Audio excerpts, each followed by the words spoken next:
একটা ম্যাচ, দুটো বিশ্ব সেরা দল, একটা ফাইনাল। হার জিতের এই খেলায় একজন ফুটবলার নিজের জীবন বাজি রেখে দলকে জেতাতে চেয়েছিলেন। পুরো বিপক্ষ দল তাকে ঠেকাতে হিমশিম খাচ্ছিল, তারপরেও তাকে ঠেকাতে না পেরে একের পর এক আঘাত, ফাউল, এমনকি হাত দিয়ে আটকে রাখতেও বাধ্য হয়েছিল। তারপরেও তাকে কোনোভাবে আটকানো যাচ্ছিল না। এ ম্যাচে যেন প্রতিপক্ষদের জন্য ত্রাস হয়েছিলেন ব্রাজিলের সুপারস্টার নেইমার জুনিয়র। প্রতিপক্ষের গোলকিপারের মুখ থেকে ভেসে আসছিল, ওকে আটকাও, ও একাই আমাদের স্বপ্ন তছনছ করে দিবে, শুধু ওকে আটকাও, আমরা ম্যাচ জিতবো। 2021 কোপা আমেরিকার ফাইনালে মারাকানার ট্র্যাজেডিতে নেইমার ছিল অপ্রতিরোধ্য। স্মৃতির পালে হাওয়া দিয়ে চলুন দেখি এ ম্যাচে নেইমার প্রতিপক্ষদের জন্য কতটা দুর্বিষহ ছিল। এক অসাধারণ স্কিল দিয়ে ম্যাচটা শুরু করেন নেইমার। লো সেলসোর মাথার উপর দিয়ে এক অসাধারণ ড্রাবলে বল নিয়ে নেইমার বিপক্ষ দলকে বুঝিয়ে দিলেন যে এই ম্যাচটি হবে নেইমারময়। এই মোমেন্টটা লক্ষ্য করুন,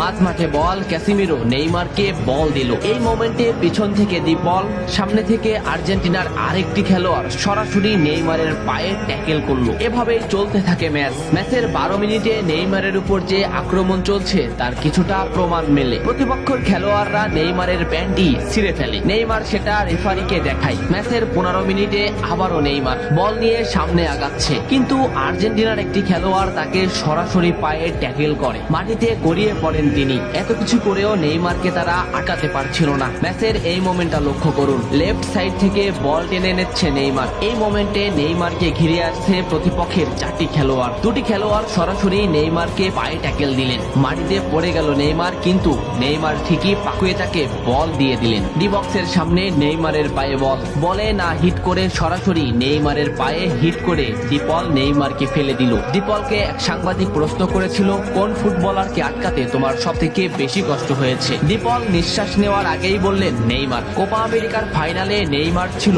অপ্রতিরোধ্য, তাকে আমরা কোনোভাবেই আটকাতে পারছিলাম না। আমাদের ফুটবলাররা তাকে আটকাতে ফাউল করছিল, কিন্তু তারপরেও সে যেন আরো বেশি জ্বলে উঠছিল। আমরা শুধু নেইমারকেই আটকাতে চাচ্ছিলাম, তবে আমরা বারবার ব্যর্থ হচ্ছিলাম। সত্যি নেইমার হলো আমার দেখা সবথেকে কঠিন প্রতিপক্ষ, যাকে আটকাতে আমরা হিমশিম খাচ্ছিলাম। ম্যাচের এই মোমেন্টটা দেখলে স্পষ্টই বুঝতে পারবেন নেইমারকে আটকাতে তারা কোন পদ্ধতি বেছে নিয়েছিল। মাঝমাঠ থেকে দুটো ফুটবলারকে ড্রিবলিং করে নেইমার বল সামনে আগালেন। এই মোমেন্টে নেইমারের পাশে 2টি ফুটবলার, নেইমার তাদের ড্রিবলিং করে আবারও সামনে আগালেন, কিন্তু এই সাইড থেকে একটি ফুটবলার সরাসরি হাঁটুবাজ করে নেইমারের পায়ে আঘাত করলো। নেইমার মাটিতে লুটিয়ে পড়লো। ম্যাচের এই মোমেন্টটা লক্ষ্য করুন, কেন ডিপলরা সেদিন নেইমারকে আটকাতে পারছিল না তারই একটা উদাহরণ। লেফট সাইডে নেইমারের পায়ে বল, সামনে প্রতিপক্ষের একটি ফুটবলার, নেইমার ড্রিবলিং করে তাকে বল